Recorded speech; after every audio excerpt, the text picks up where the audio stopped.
हमारी संस्कृति, हमारे संस्कार सदा रहें हमारे साथ। सब्सक्राइब करें तिलक। अब मैं वो भूल नहीं करूंगा। देवी गंगा को असुर लोक ले जाने के लिए मैं उसके पास सेना के साथ जाऊंगा।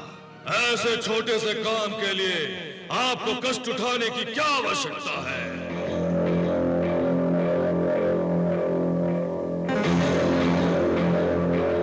कौन कौन हो तुम?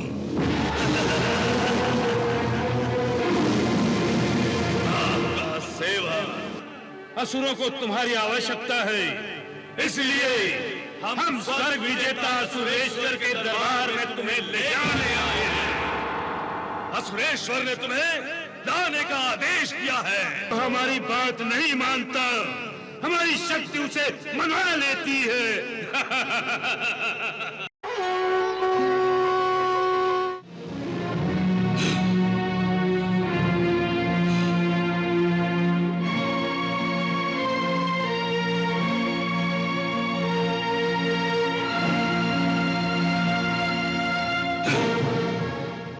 विनाश तो मैं अवश्य करूंगा, संपूर्ण विनाश करूंगा इस स्वर्गलोक का। देवताओं ने छल कपट करके वृषासुर जैसे महाबलवान की हत्या कर दी है। मैं अपने साथी की हत्या का बदला लूंगा। मैं शिव जी से प्राप्त अमोघ शक्ति से स्वर्गलोक में ही नहीं, त्रिलोक में भी प्रलय मचा दूंगा। क्षमा करें असुरराज, वृषासुर का वध देवता नहीं कर सकते, वो तो भाग खड़े हुए हैं। फिर किसने वृषासुर की हत्या की होगी? देवी गंगा ने। देवी गंगा? वृषासुर ने देवी गंगा को तुच्छ समझने की भूल की थी और अपने साथ सेना को ले जाने से भी इनकार किया था। परिणाम स्वरूप वो जान से हाथ धो बैठा।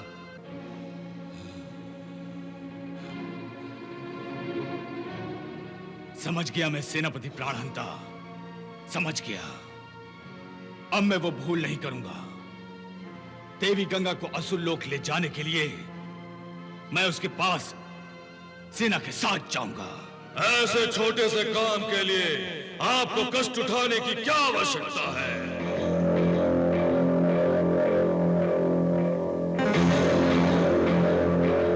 कौन कौन हो तुम? आपका सेवक।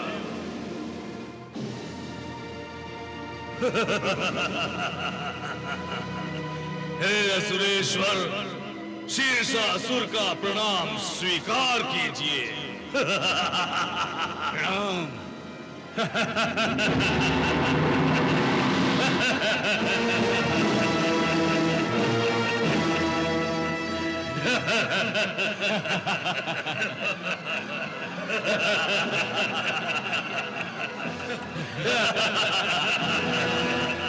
हे असुरेश्वर, आपके सेवक कबंध का प्रणाम स्वीकार करें।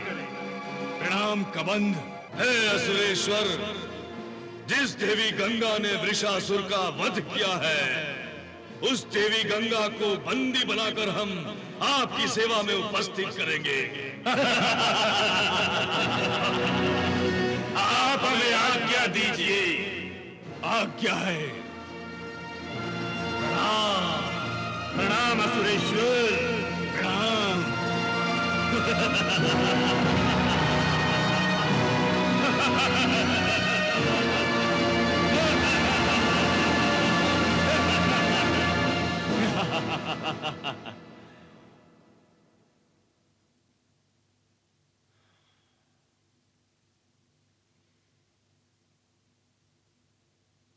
क्या बात है प्राणहंता, तुम व्याकुल दिखाई दे रहे हो।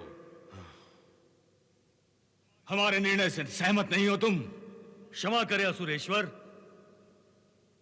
जो भूल वृषासुर ने की थी वही भूल अब शीर्षासुर और कवन ने की है। दोनों सेना के बिना ही गंगा का सामना करने निकल पड़े हैं।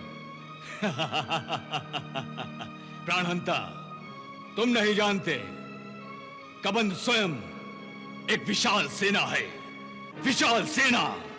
स्वयं एक सेना है? ये आप क्या कह रहे हैं असुरेश्वर?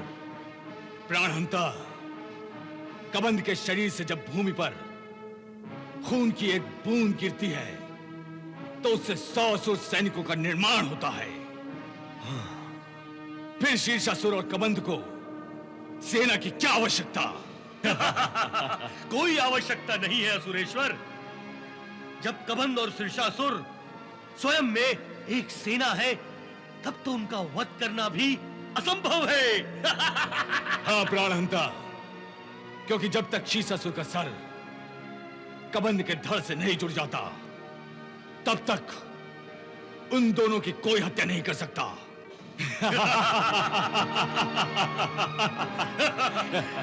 इसका अर्थ है कि देवी गंगा को आपकी सेवा में उपस्थित होने के लिए विवश होना ही पड़ेगा।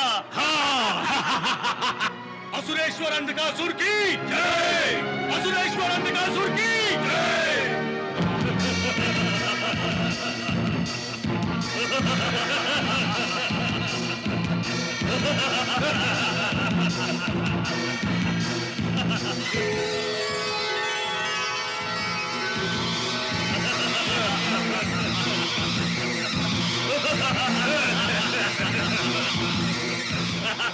नारायण नारायण।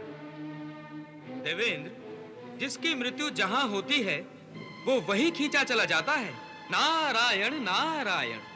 अनुचित महत्वाकांक्षा प्राणियों को विनाश की ओर ही ले जाती है देवर्षि।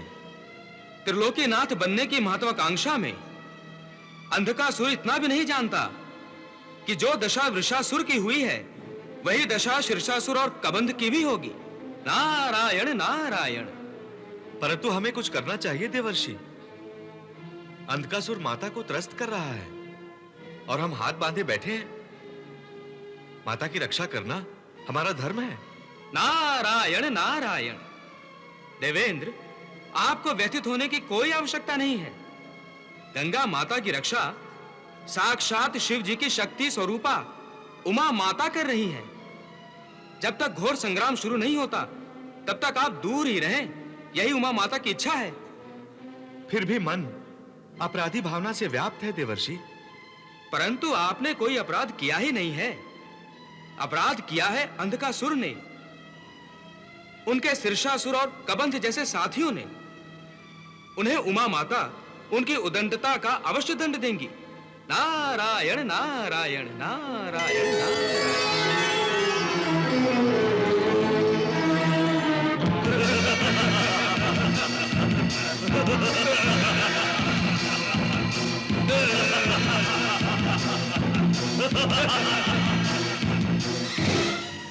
क्या बात है दीदी, आप क्यों इतनी चिंतित हो गई हैं? चिंता न करूं तो क्या करूं? मैंने कभी सोचा भी नहीं था कि मेरे कारण स्वर्गलोक में भी युद्ध होगा। मेरी उत्पत्ति इसीलिए हुई है कि मेरे द्वारा चारों ओर सुख, शांति और समृद्धि बढ़े।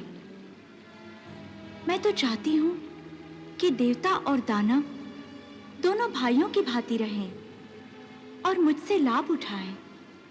मैं दोनों को अपनी ही संतान मानती हूँ, परंतु मुझे खेद है कि मेरी संतान मेरे कारण ही युद्ध कर रही है। दीदी, ये युद्ध आपके कारण नहीं हो रहा है। इस युद्ध का कारण है दानव, जो आप पर बलपूर्वक अपना अधिकार जमाना चाहते हैं। उमा, मुझ पर तो समस्त प्राणियों का अधिकार है। मैं उनकी माँ हूँ आखिर। अधिकार तो है दीदी, परंतु समस्या इसलिए है कि असुर अपने बल द्वारा आप पर केवल अपना एकाधिकार चाहते हैं और आप पर देवताओं का जो अधिकार है उसे छीन लेना चाहते हैं। किसी को भी किसी दूसरे का अधिकार छीनने का कोई अधिकार नहीं है। शक्ति के घमंड में छीना झपटी की ऐसी दानव प्रवृत्ति को बढ़ावा नहीं देना चाहिए।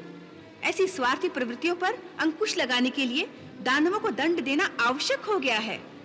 मैं तो चाहती हूँ कि ऐसी प्रवृत्तियों को ही नष्ट कर दूं, जिसके कारण मन लोभ में पड़कर पाप करने लगता है। परंतु इसके लिए आवश्यक है कि प्राणी आपके पास प्यार से आए, अहंकार लेकर ना आए। परंतु ये ना समझ दानव अपनी माता की सेवा में हाथ जोड़कर याचना करने नहीं आ रहे हैं, बल्कि अपनी शक्ति के घमंड में आपको अपनी दासी बनाने का संकल्प लेकर आ रहे हैं। वो देखिए दीदी, आपको बंदी बनाने के लिए अंधकासुर ने अपने मायावी असुरों को भेजा है।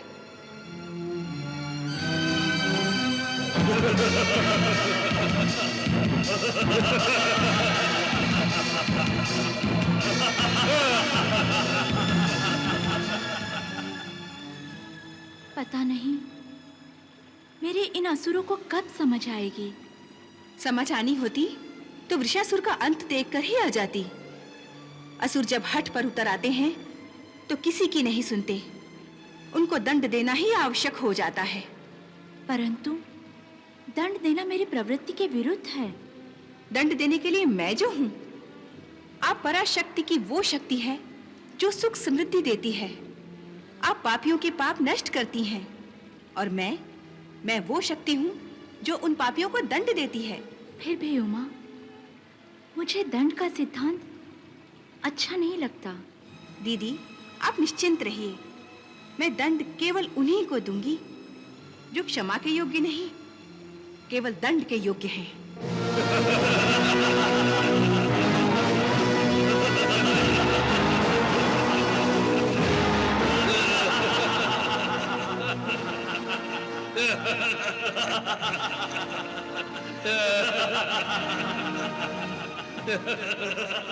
प्रणाम देवियों। कल्याण हो वत्स। जैसा तुम दोनों ने वृषासुर का कल्याण किया था, वैसा ही कल्याण ना? हाँ, वैसा ही कल्याण। क्रोधित ना हो पुत्र। तो क्या तुम दोनों की आरती उतारे? देखो वत्स, क्रोध से प्राणी विवेक शून्य हो जाता है, अपना भला बुरा तक नहीं सोच सकता। हम अपना भला बुरा भली भांति जानते हैं। यदि अपना भला बुरा जानते तो अंधकासुर की बातों में आकर यहाँ नहीं आते।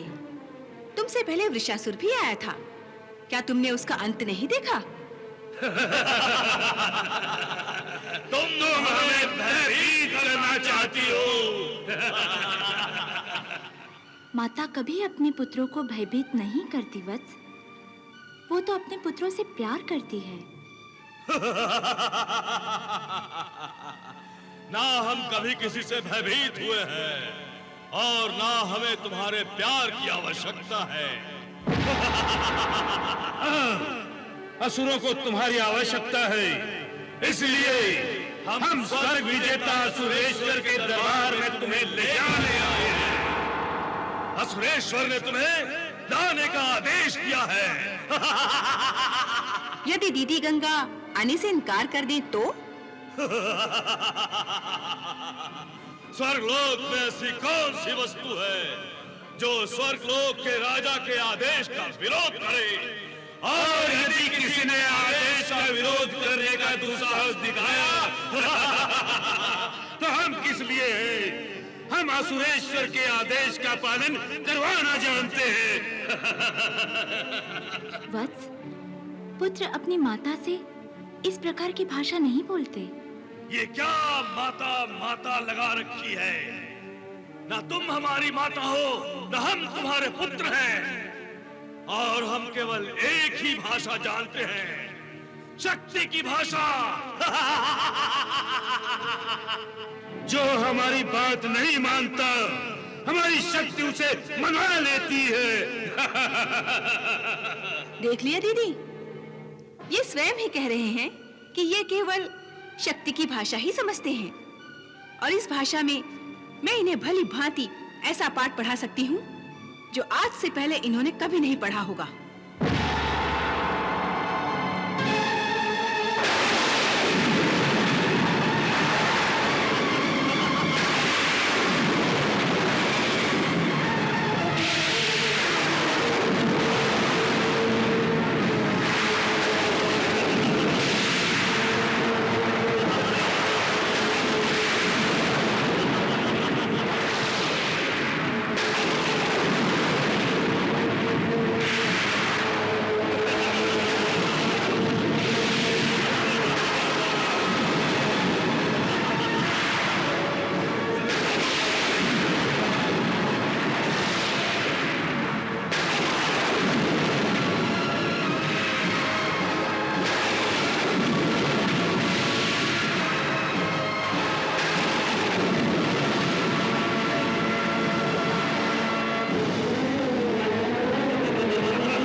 विजयी भव देवी मुंडसृजा, इन 2 उन्मत्त राक्षसों का वध कर दो। जो आज्ञा माता।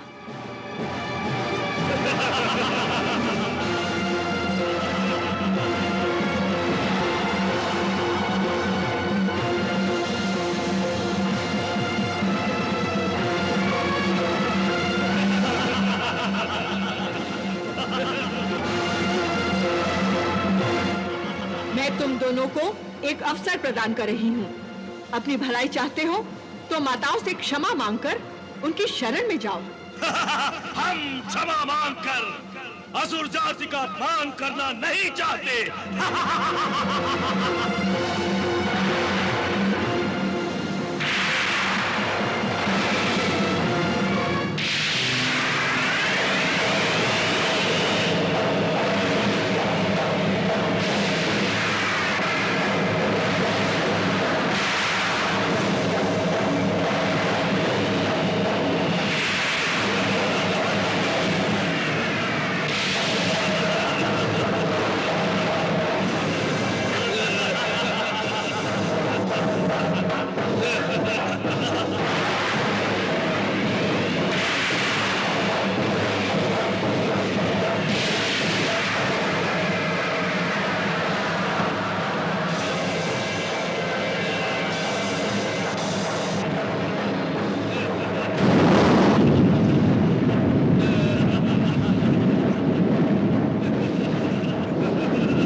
हमें कोई नहीं मार सकता। जाओ, इन दैत्यों को उनके अपराध का दंड दो।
अंधकासुर के माया जाल को।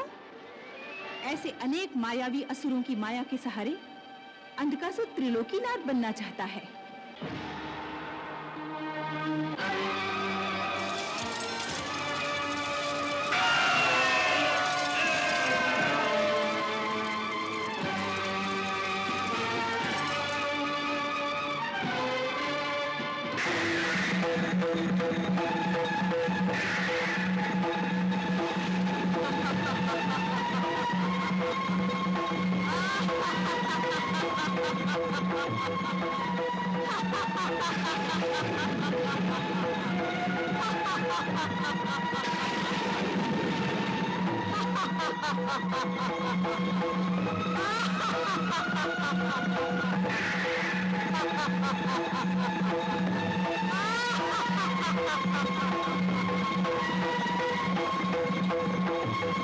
प्रणाम माताओं।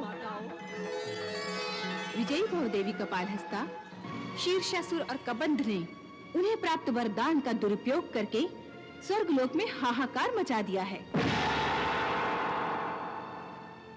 उनके रक्त की एक बूंद से सैकड़ों दैत्यों का निर्माण हो रहा है। आप उनका रक्त नीचे गिरने से पहले ही प्राशन करके उससे उत्पन्न होने वाली दैत्य सेना पर प्रतिबंध लगाइए, ताकि देवी मुंडसृजा और अन्य देवियां शीर्षासुर और कबंध का वध कर सकें। जो आज्ञा।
का वध करना है, परंतु जब तक शीर्षासुर का सर कबंध के धड़ से जुड़ नहीं जाता, दोनों का वध असंभव है। इसलिए मैं शीर्षासुर के सर को कबंध के धड़ से जोड़कर दोनों दैत्यों का वध कर देती हूँ। नहीं, तुम मुझे कबंध के साथ नहीं जोड़ सकती, तुम मेरा वध नहीं कर सकती। मैं अमर हूँ, मैं अमर हूँ। मैं जा रहा हूँ अंधकासुर के पास, मैं जा रहा हूँ। हमें बचाइए असुरेश्वर, हमें बचाइए असुरेश्वर, हमें बचाइए। हे असुरेश्वर, बड़ा अनर्थ हो गया। क्या हो गया शीर्षासुर? तुम अकेले ही क्यों लौट आए? बड़ी मुश्किल से जान बचाकर आया हूँ। हे असुरेश्वर, मेरी और कबंध की मृत्यु का रहस्य देवी उमा को पता चल गया है। देवी उमा? हाँ, देवी उमा बड़ी भयंकर देवी है। उसके पास अनेक विनाशक शक्तियां हैं, जिन्हें प्रकट करके वो देवी गंगा की रक्षा कर रही है। अच्छा, तो ये बात है। मुझे तो पहले ही शक था कि आखिर देवी गंगा जैसी दयालु देवी ने वृषासुर का वध कैसे कर दिया। पर यह बात समझ में नहीं आई कि देवी उमा को शीर्षासुर और कबंध की मृत्यु के रहस्य का ज्ञान कहां से हो गया। असुरेश्वर, जिस देवी के पास अनेक भयंकर शक्तियां हों, उसके पास दिव्य ज्ञान भी अवश्य होगा। इसीलिए महाराज, दिव्य शक्तियों के आगे हमारे शक्तिशाली असुर भी कमजोर पड़ रहे हैं। तुम ठीक कह रहे हो। देवी उमा की शक्तियां हमारे असुरों को परास्त कर सकती हैं, परंतु मेरे पास जो शक्ति है उसका उत्तर कोई नहीं दे सकता, देवी उमा भी नहीं। तुमने देखा तो है, स्वयं देवता भी मेरी शक्ति को देखकर कैसे भाग गए।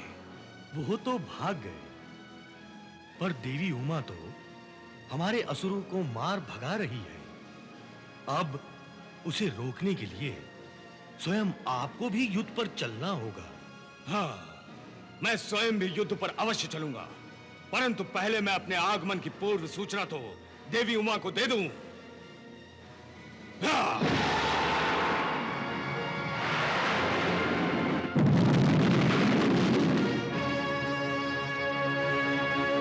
असुरों से शत्रुता करने का परिणाम कितना भयंकर होता है, ये देवी उमा भी जान जाएगी।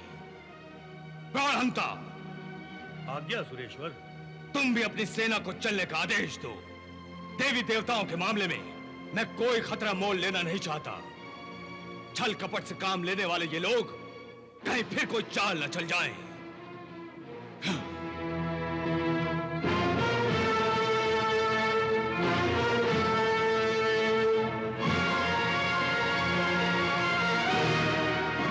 अंधकासुर क्षमा के योग्य नहीं है दीदी।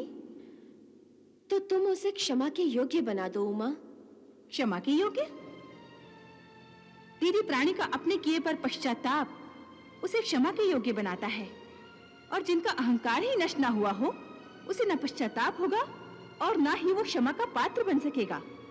उमा, अंधकासुर अज्ञानी है। अज्ञानी? हाँ उमा, अज्ञान के अंधेरे में अंधकासुर किसी अंधे की भांति भटक रहा है। वो नहीं जानता कि निर्माण करने में जो आनंद है वो विनाश करने में नहीं मिलता।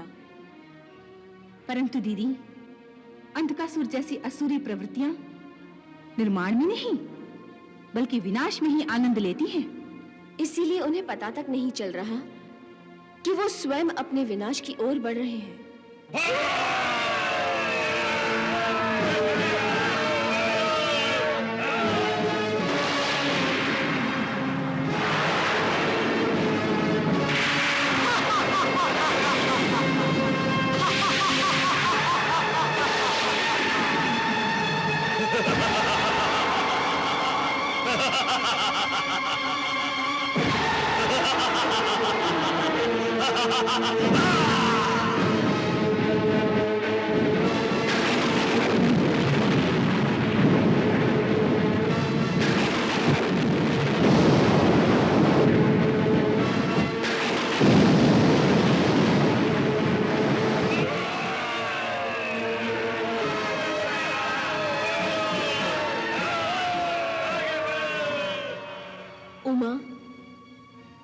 अंधकासुर हमारी ओर आ रहा है।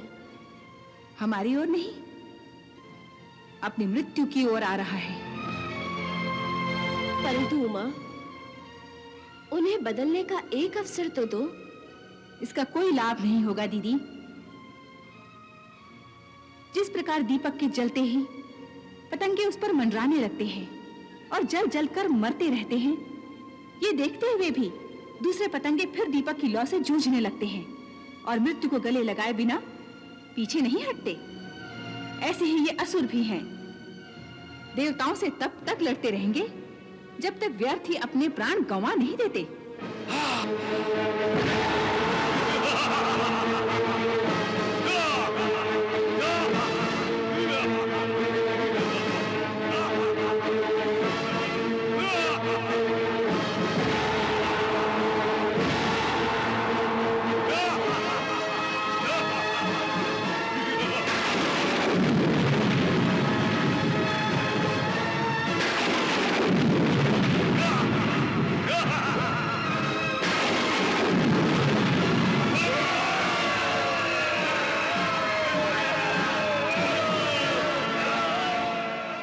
इस अंधकासुर की महत्वाकांक्षा के कारण सृष्टि का विकास ही रुक गया है। अंधकासुर ने त्रिलोक के संतुलन को बिगाड़ कर रख दिया है। इसलिए त्रिलोक के हित में अंधकासुर को मृत्यु के घाट उतारना ही होगा। कोई और उपाय नहीं हो सकता?